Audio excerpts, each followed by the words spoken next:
Però ens n'anem a les comarques del nord.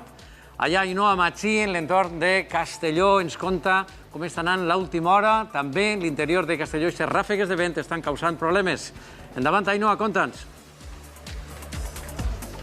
Sí, Ximo, fa un moment l'Agència Estatal de Meteorologia anunciava que s'amplia eixe avís, eixa alerta taronja fins a demà, tant en la província de València com així a la província de Castelló. Hem tingut ratxes de vent durant tota la jornada d'entre 80 i 100 km per hora i inclús en alguns municipis s'ha arribat a superar. Per exemple, a Xàtiva, amb 106 km per hora, a Xeneta del Maestrat, 108 o 148 a Bunyol. Els bombers han hagut d'intervindre fins a en 20 ocasions, sobretot a la província de València, com a conseqüència d'aquest fort vent, per a retirar branques o per a assegurar algunes zones de risc. Nosaltres també, que venim ara de Borriol, hem tingut precipitacions, ha plogut de forma intermitent i pel que fa a les temperatures també han baixat de forma lleugera.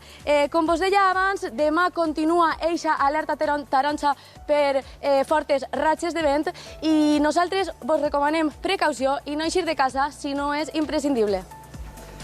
Moltes gràcies, Ainhoa. Se pot veure, en efecte, que en l'entorn de Castelló, el Borriol, on també has estat al llarg de la vesprada, hem tingut aquestes fortes ratxes de vent i la recomanació que Ainhoa ens feia és molt important. Si no és imprescindible, no isqueu de casa.